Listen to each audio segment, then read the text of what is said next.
Good afternoon, students. This is a video lecture of class 8. That is, we are doing a chapter that is crop production and management. This is part 5. This is part 5. It is, ध्यान से रखेंगे, ये part 5 है. तो चलिए जानते हैं हमने कहाँ तक पढ़ लिया था. जी हाँ, ये पेज पढ़ लिया था ये वाला. अब हम पढ़ेंगे आगे. जी हाँ, इससे आगे हमने कल फर्टिलाइजर्स और मैन्योर के बारे में नॉलेज ली थी. आज हम एक्टिविटी पढ़ेंगे 2. एक्टिविटी क्या है? To observe the growth of seedlings with manure and fertiliser. हमने क्या करना है? चेक करना है, ऑब्जर्व करना है कि जो छोटे छोटे प्लांट्स होते हैं सीडलिंग्स किसके साथ, मैन्योर के साथ और फर्टिलाइजर्स के साथ, कैसे उनकी ग्रोथ होती है. क्लियर है? ग्रोथ हमने चेक करनी है. थिंग्स नीडेड क्या है? हमें सम ग्राम सीड चाहिए, थोड़े से चने के सीड, 3 थर्मोकोल ग्लासेस चाहिए, सॉइल चाहिए, कंपोजिट चाहिए यानी कि मैन्योर, यूरिया चाहिए यानी कि फर्टिलाइज़र, एंड थोड़ा सा पानी, वाटर. क्लियर है बच्चों? ओके, आगे बढ़ते हैं. हाँ, आगे मेथड क्या है? सबसे पहले क्या करना है? टेक सम ग्राम सीड, थोड़े से चने के सीड लेने हैं, उन्हें जर्मिनेट होने देना, मतलब ऐसे ऐसे बन जाए. ठीक है, ऐसे छोटे छोटे मतलब जर्मिनेट हो जाएं, उनके पुंगर जाएं, जैसे सीडलिंग्स बन जाए. अब उनको क्या करना है? 3 थर्मोकोल जो ग्लासेस हैं, ये दिख रहे हैं ना, ABC, इनमें डाल देना है ऐसे thermocol glass. In glass a put some little amount of soil mix with a little composite. इस ए में थोड़ी सी कंपोजिट डालनी है, अपने मैन्योर डालनी है. बी में पुट सॉइल, थोड़ी सी सॉइल डालनी है. बी में क्या करना है आपको? सॉइल और थोड़ा सा यूरिया डालना है. सी में आपने करना है some amount of soil with adding anything, कुछ भी ऐड कर दें आप इसके साथ, ओनली सॉइल के साथ कुछ भी ऐड कर सकते हैं आप. क्लियर है? Plant the seedlings in each glass में हमने प्लांट को प्लांट कर दिया. ठीक है, थोड़ा थोड़ा पानी देते रहे, रोज़ स्प्रिंकल करते रहें. तो कहीं भी रख सकते, आप घर पे भी कर सकते हो ये. क्लियर है? तो सफिशेंट एयर मिल सके उसे, सनलाइट मिल सके, ऐसी प्लेस पे रखना है उसे, और रेगुलरली पानी देना है और ऑब्जर्व करनी है उनकी ग्रोथ. तो क्या ऑब्जर्वेशन मिलेगी? जो ए ग्लास है इसमें इसमें ग्रो वेल हुई, look green and healthy. A glass में बिल्कुल अच्छा सा ग्रीन दिखेगा, हेल्थी दिखेगा. ठीक है. बी में द सीडलिंग्स ग्रो फास्टर, इसमें बहुत ज़्यादा बढ़ गया है, देखो इससे. ये थोड़ा सा छोटा है, ये ज़्यादा बढ़ गया है, तो इसमें लुक ग्रीन, इसमें भी लुक ग्रीन दिखेगा, हेल्थ दिखेगा. जिसमें लिटिल ग्रोथ है एंड पेल येलो है, वो ग्लास सी है, इसमें पेल येलो दिखेगा थोड़ा सा. और ये ग्लास सी में, जहाँ पर हमने कुछ भी नहीं डाला था. क्लियर है? तो डिस्कशन करते हैं इसकी. Seedlings of glass B grow the faster. Seedlings of B है वो बहुत ज़्यादा जल्दी क्यों बढ़े? क्योंकि इनमें हमने फर्टिलाइजर्स डाला. फर्टिलाइज़र क्या होते हैं? जो ह्यूमन मेड होते हैं, और इनमें ये जल्दी सोलबल हो जाते हैं, ईजिली अब्जॉर्ब करते हैं प्लांट. इस करके इसमें पर्टिकुलर जो रिच न्यूट्रेंट्स, एसेंशियल न्यूट्रेंट्स होते हैं जो कि प्लांट के लिए ज़रूरी होते हैं. क्लियर है? द सीडलिंग्स ऑफ ग्लास ए आगे है grow well. Seedling of A grow well because manure is a good for plant. Manure अच्छा होता है प्लांट के लिए, इसलिए जो बहुत अच्छा ग्रो किया. दे शो कंपेरेटिवली लेस ग्रोथ. इस करके लेस ग्रोथ है क्योंकि ये मैन्योरली डायरेक्टली अब्जॉर्ब नहीं करता. जो रूट्स हैं उसकी मैन्योर जल्दी डायरेक्टली अब्जॉर्ब नहीं करते जैसे फर्टिलाइजर्स को. क्लियर है? बट सी जो है बहुत लेस ग्रोथ है उसकी, क्योंकि वहाँ पर न्यूट्रेंट्स की अवेलेबिलिटी ही नहीं है. इसी कारण पेल येलो वो रह जाता है. क्लियर है? ओके, समझ आ गया सबको? अब पढ़ते हैं नेक्स्ट स्टेप, यानी next process, that is irrigation. Irrigation, water is important for the survival of plants because irrigation मतलब सिंचाई करनी. क्लियर है? क्योंकि पानी बहुत इंपॉर्टेंट है. तो वाटर क्यों इंपॉर्टेंट है? क्योंकि प्रॉपर ग्रोथ हो सके, फ्लावर्स आ सकें, फ्रूट्स आ सकें. क्योंकि वाटर जो रूट से अब्जॉर्ब होते हैं, तो अलॉन्ग वाटर के साथ साथ फर्टिलाइज़र, मिनरल, ये सभी चीज़ें अब्जॉर्ब होती हैं और सब हर प्लांट के हर हर पार्ट तक पहुंचती हैं. और इससे वाटर की हेल्प से जर्मिनेशन ऑफ सीड्स होती है. ठीक है ना? प्लांट सीडलिंग्स बनते हैं. और इससे फोटोसिंथेसिस भी, जो मतलब सूरज की किरणों से, सन रेज की हेल्प से जो ग्रीन प्लांट्स फोटोसिंथेसिस अपना फूड बनाते हैं, वो वाटर की हेल्प से ही होता है. और वाटर में न्यूट्रिएंट्स जो है वो हो जाते हैं, डिज़ोल्व हो जाते हैं, और each part of the plant तक पहुंचाने ईजी हो जाते हैं. ठीक है? वाटर प्रोटेक्ट करता है फ्रॉस्ट से. जो गर्म हेयर हॉट एयर चलती हैं, करंट्स चलते हैं हॉट एयर के, उनसे पानी बचा कर रखता है प्लांट्स को. तो इसलिए the supply of water of crops eight regular interval is essential for the production. इसलिए पानी बहुत ज़रूरी है. रेगुलर इंटरवल मतलब समय समय के बाद, जैसे 2 दिन के बाद, 3 दिन के बाद से रेगुलर इंटरवल पर.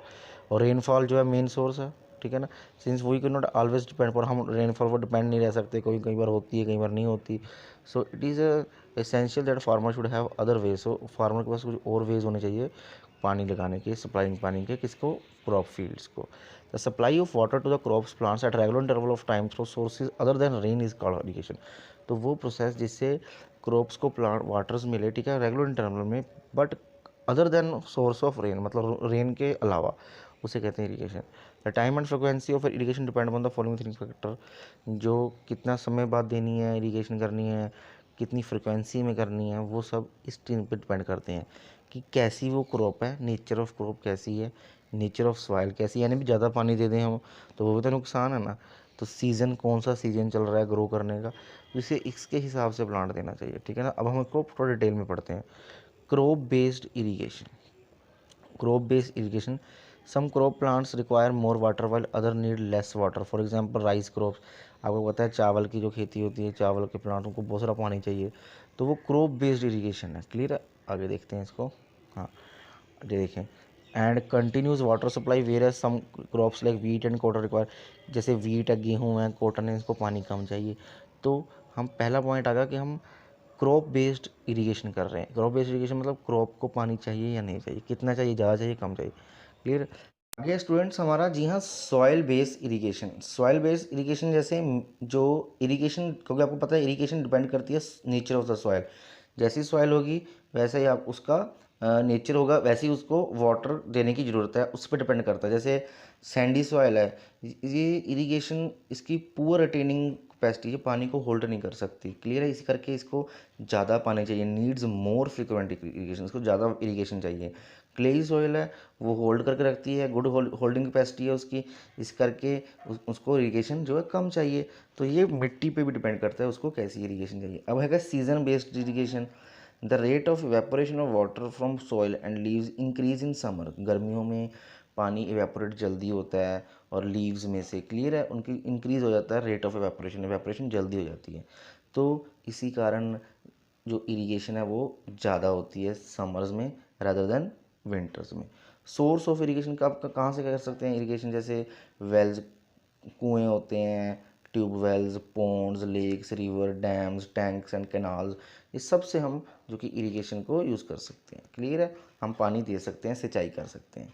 ट्रेडिशनल मेथड, पुराने मेथड क्या थे, द वाटर, पहले तो पानी कुओं में होता था, जैसे वेल्स में, लेक्स में होता था, कैनाल्स में होता था, तो वहाँ से पानी निकालते थे, खींचते से, देखें दिख रहे हैं ना फिट फोटो में, चेन पंप लगाई हुई है, यहाँ पर पुली सिस्टम लगा हुआ है, जैसे कुएं में पुली सिस्टम लगा हुआ है, ऐसे छोटा ऐसे पुली सिस्टम, ऐसे ये मेरा ये हाथ, एक वहाँ साइड बाल्टी होती है जो कुएं अंदर, यहाँ से खींचता है जो भी फार्मर है, कोई भी है, ठीक है।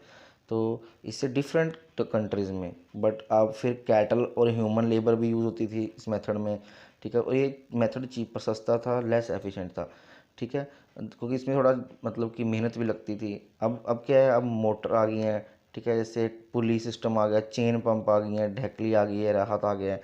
ये देखिए आपको दिखाता हूँ, ये देखिए ऐसा सिस्टम आ गया, ये राहत सिस्टम, पर्शियन व्हील, इसे पर्शियन व्हील कहते हैं, ठीक है ना। ये व्हील होता है, घूमता है, यहाँ से बाल्टी भर के पानी यहाँ पर आता है और इसमें इसके थ्रू, पाइप के थ्रू बाहर आ जाता है। क्लियर है, ढकली आ गया, ये देखें, आपने देखा है, इसमें ऐसे लगाया हुआ है, यहाँ से पत्थर बांधा हुआ है, यहाँ से फोर्स लगी, ये नीचे आ गया और ये जो ऊपर आ गया। तो मोट हो गया, पुली सिस्टम जैसे कहते हैं, चेन पंप हो गया, ढकली हो गया, राहत हो गया। ये इससे आने से थोड़ा सी मेहनत जो है कम हो गई है। आजकल क्या देखो, दीज डेज पंप्स, और आजकल पंप यूज़ होते हैं, पहले तो ये चीज़ यूज़ होती थी, चेन पंप्स वगैरह हाथ से खींचना पड़ता था, ठीक है, बैलगाड़ी से कुछ भी। तो आजकल वो डीजल इलेक्ट्रिसिटी पे चलते हैं, सोलर एनर्जी से चलते हैं जो कि बहुत ही यूज़फुल है। क्लियर है। तो ये मल्टीपल स्टॉइकेशन leguminous plant help in the replenishment of the soil, ये आपने मुझे जवाब देना है, ये कॉपीज़ में नोट करना है और मुझे इसका जवाब कॉपीज़ में लिख के देना है, ठीक है। दोनों का, which of the following is not a traditional method, इसमें से कौन सा मेथड ट्रेडिशनल नहीं है, क्लियर है, पुराना मेथड नहीं है, जो कि नया है, ये आपने मुझे बताना है, जी हाँ, कॉपीज़ में इसका आंसर लिख के। और ये आप मुझे ऐप पे भी बता सकते हैं। मॉडर्न मेथड ऑफ इरिगेशन कौन कौन से हैं, जैसे ड्रिप सिस्टम, ये ड्रिप सिस्टम क्या है, ये मॉडर्न नए जो आ रहे हैं। स्प्रिंकल सिस्टम, देखो ड्रिप सिस्टम दिखाता हूँ आपको। In this system holes in the pipe of allow to water to fall drop by drop just to the position of the roots. Water is not wasted at all. This system also prevents water loss due to evaporation. It is boon in regions where less water is available. This method is good for watering fruit plants, gardens and trees. इसमें drip system में क्या है, जैसे यहाँ पर हमारी फसल है, ये पूरी हमारी फसल है, यहाँ पर एक पाइप लगा दी जाती है और जैसे यहाँ पर हमारे प्लांट्स हैं तो यहाँ पर होल्स कर दिए जाते हैं उस पाइप में, ऐसे ऐसे। तो जैसे ही पानी जाएगा वो यहाँ से भी निकलेगा, वहाँ से भी निकलेगा, तो फ्लावर्स को डायरेक्ट मिलेगा और पानी वेस्ट भी नहीं होगा। इसी कारण ये बहुत ज़्यादा यूज़ की जाती है। जहाँ पर पानी की कमी है वहाँ पर ये बहुत अच्छा यूज़ किया जाता है। इसी कहते हैं ड्रिप सिस्टम। क्या कहते हैं? Drip irrigation system, very important. Clear. आगे है हमारा स्प्रिंकलर सिस्टम। स्प्रिंकलर जैसे टूटी लगा दी, वो घूमती है साइड साइड, स्प्रिंकल करती है ना पानी को, ऐसे वाटर स्प्रे स्प्रे करती है जैसे, using sprinkler. The perpendicular pipes having rotation nozzle लगी होती है उसके आगे, उसे स्प्रिंकलर्स कहते हैं। ये देखें लिखा हुआ है, स्प्रिंकलर्स कहते हैं। The sprinklers are joint to the main pipeline at the regular interval, pumps are fitted in this. ये देखो दिखाता हूँ मैं आपको, ये देखो ये स्प्रिंकलर्स हैं, ये रहे स्प्रिंकलर्स। देखो स्प्रिंकलर्स सिस्टम, ठीक है। पानी जो है कितनी दूर दूर तक जा रहा है, ऐसे जैसे जैसे स्प्रे किया कर रहा हो पानी। यहाँ पर नोजल लगी होती है, इसे नोजल कहते हैं, और ये आगे पंप से अटैच होता है, ठीक है। पहले पंप जब ऑन हो जाता है तो पानी जो है ऊपर जाता है, लिफ्ट होता है, खींचा जाता है ऊपर, और पानी की पतली नोजल का मतलब होता है जैसे इसका एरिया छोटा हो बहुत ज़्यादा, यहाँ से निकलना हो पानी ने। अगर अगर हम पाइप को आगे से ऐसे अंगूठे से बंद कर दें तो आपने देखा ना पानी का बहाव तेज़ हो जाता है, क्योंकि हम उसमें एरिया कम कर देते हैं। तो नोज़ल भी यही काम करती है, एरिया कम हो जाता है तो प्रेशर जो है ज़्यादा हो जाता है। क्लियर है ना? तो प्रेशर के कारण, under pressure through the nozzle nozzle it get sprinkled on the crop. ऐसे जैसे जैसे रेन हो रही है ऐसे फसलों पे, ऐसे जो कि ये पानी बहता है ऐसे स्प्रिंकल्स हो जाता है। Sprinkler is very useful for sandy soil. Sandy soil के लिए यूज़फुल है क्योंकि उसको पानी ज़्यादा चाहिए। In uneven land where sufficient water is not available, जहाँ पर पानी ज़्यादा नहीं होता, क्लियर है, वहाँ पर भी बहुत इंपॉर्टेंट है। और ये लॉन्स में और कॉफ़ी प्लांटेशन, जहाँ कॉफ़ी उगती है ना, कॉफ़ी की क्रॉप होती है, वहाँ पर भी यूज़ होता है। तो during irrigation it is necessary to ensure the proper availability of water. तो आपको पता ही है इरीगेशन में प्रॉपर अवेलेबिलिटी ऑफ इरीगेशन, ये ज़रूरी है कि प्रॉपर पानी अवेलेबल हो और इसमें ड्रेनेज हो। ऐसे ना भी पानी वहाँ पर खड़ा रह जाए तो वो भी नुकसान करता है फसलों को। एक्सेसिव इरीगेशन से, मैंने बताया ना अभी, एक्सेसिव इरीगेशन से वाटर लॉगिंग हो जाती है, पानी इकट्ठा हो जाता है, और इसमें ऑयल सॉइल में जो एयर नहीं मिल पाती, वाटर मिलता है, इससे जो सप्लाई ऑफ एयर कम हो जाती है रूट्स को प्लांट की। क्लियर है? तो इससे क्या होता है, ग्रोथ ऑफ प्लांट पे इफेक्ट पड़ता है। इसलिए प्रॉपर ड्रेनेज भी होना चाहिए, ऐसे नहीं पानी खड़ा हो, ठीक है। तो ये आपने ध्यान रखना। आगे हमारा नेक्स्ट जो प्रोसेस है क्रॉप प्रोटेक्शन। अब हमने इरिगेशन भी कर ली, मतलब सिंचाई भी कर ली, पहले हमने सिलेक्शन ऑफ सीड, सबसे पहले क्या किया था, प्रिपरेशन ऑफ सॉयल किया था, ठीक है। उसके बाद हमने सिलेक्शन ऑफ सीड किया था, फिर क्या किया था हमने, आपको सारे मेथड करा चुका हूँ। फिर हमने इरिगेशन भी पढ़ा, मैन्योर एंड फर्टिलाइजर से पढ़ के बाद में हमने इरिगेशन किया, मतलब सिंचाई की उसकी। अब हम पढ़ेंगे भी अब फसलों को प्रोटेक्शन कैसे की जाए। तो प्रोटेक्शन फ्रॉम वीड्स, तो दो अनवांटेड प्लांट है जो that grow along with the cultivated crop is called और कॉल्ड वीड्स।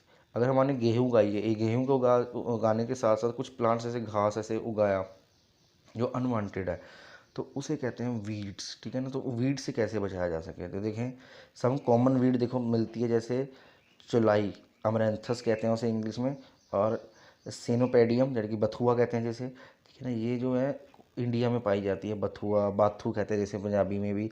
तो वो क्या है, साथ साथ मतलब कि ग्रो कर जाती है। तो इसको हटाने के लिए हम क्या करते हैं, the growth of weeds in crop is harmful. ये हार्मफुल होती है क्योंकि ये सारे न्यूट्रिएंट्स ले लेती है उसे, जो हमारी मेन क्रॉप की। तो उनके न्यूट्रिएंट्स, उनका पानी भी खींचती है, उनको सनलाइट भी, उसकी स्पेस भी खराब हो। तो इसके लिए इसको जो कि है क्यों ये बताया गया ना इसमें क्यों हार्मफुल है, तो ये पहला हार्मफुल फैक्ट है उसका। दूसरा हार्मफुल, ये देखो बस फोटो भी खींची हुई है उन्होंने, दी हुई है सीनोपेडियम और एमरेंथस की, ठीक है।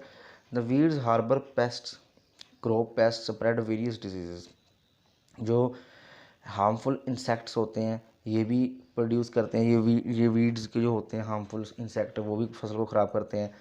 सम वीड्स प्रोड्यूस टॉक्सिक सब्सटेंस, कुछ जहरीले सब्सटेंस पैदा करती है, कुछ टॉक्सिक जो कि नुकसानदेही है, किसके लिए, एनिमल्स के लिए जो अगर खा रहा है उसको, और ह्यूमन बींग्स के लिए, क्योंकि इनडायरेक्टली तो एनिमल्स भी कई बार खा लेते हैं और कई बार ह्यूमंस भी खा लेते हैं। So is necessary to remove the weeds. तो ये बहुत ज़रूरी है कि रिमूव करना वीड्स को, क्योंकि हमें उसको protect the crop plants. The best time for the removal of weeds before they produce flowers and seed. तो पहला बढ़िया टाइम वही है कि रिमूव करें वीड्स को जब तक जो उस फसल में फ्लावर नहीं आ जाते, उससे पहले ही उसको रिमूव कर दिया जाए। क्लियर है? The process of removing the weeds from a crop field is called weeding. तो वो प्रोसेस जिससे वीड्स को ख़त्म किया जाता है क्रॉप के फील्ड से, खेतों में, उसे वीडिंग कहते हैं। ओके, तो मेथड देखें क्या है। ये फॉलोइंग मेथड है जिससे वीडिंग रिमूव की जाती है। पहला मेथड है मैकेनिकल मेथड। इसमें क्या है, अपने हाथ से सिंपल या प्लकिंग करके उसे थोड़ा सा गुड़ाई करके हम आराम से उसे हाथ निकाल सकते हैं। दूसरा मेथड है, हम ये यूज़ कर सकते हैं ट्रैक्टर ड्रिवन सीड ड्रिल। ये देखें, ठीक है ना, ट्रैक्टर ड्रिवन सीड ड्रिल होती है। हो यूज़ कर सकते हैं, हैरो यूज़ कर सकते हैं। ये देखें आपको सामने बड़ा हो ना गार्डन टावर, ये तो हम हाथ से यूज़ करते हैं, जैसे खुरपी कहते हैं जैसे। The weeds that appear during the growth of plants are removed manual by using khurpi. तो जो ड्यूरिंग द ग्रोथ, जब प्लांट की ग्रोथ होती है शुरुआत में, तो उस समय जो छोटी छोटी वीड्स होती हैं उसको रिमूव करना किससे की जाती है, खुरपी से की जाती है, मैनुअली। क्लियर है।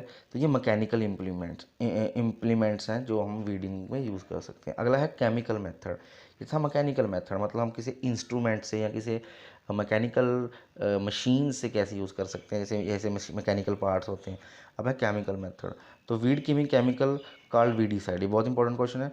वो केमिकल जिससे वीड किलिंग होती है, मतलब वीड मरते हैं, तो वो केमिकल को वीडीसाइड कहते हैं। ये क्या करते हैं, are spread on the weeds in the field to destroy और किल देम। तो ये स्प्रे की जाती हैं फील्ड पे ताकि उसको मारने के लिए। कॉमन वीडीसाइड है 2,4 डाइक्लोरोफिनॉक्सी, ये नाम है उसका, chemical name acetic acid, 2,4 dichlorophenoxy acetic acid. तो weedicide do not damage the main crop को डैमेज नहीं करेगी, बट ये वीडीसाइड को अफेक्ट करेगी, उसे ख़त्म कर देगी। ओके, सो आज ये हम पढ़ते हैं केमिकल मेथड तक, कल हम और पढ़ेंगे। ठीक है। सो आपने इसके मैं क्वेश्चंस दूंगा आपको, अब बैक एक्सरसाइज में स्टार्ट करने वाला हूँ देना आपको। तो बैक एक्सरसाइज अब आपके बुक में जो बैक एक्सरसाइज है वो स्टार्ट कर दी गया सॉल्व करना, जैसे MCQs, ठीक है, वेरी शॉर्ट आंसर क्वेश्चन जितने भी मिलते हैं आपको वो ढूंढ के क्वेश्चन आंसर सॉल्व करना स्टार्ट कर दीजिएगा अपनी नोटबुक में। ठीक है।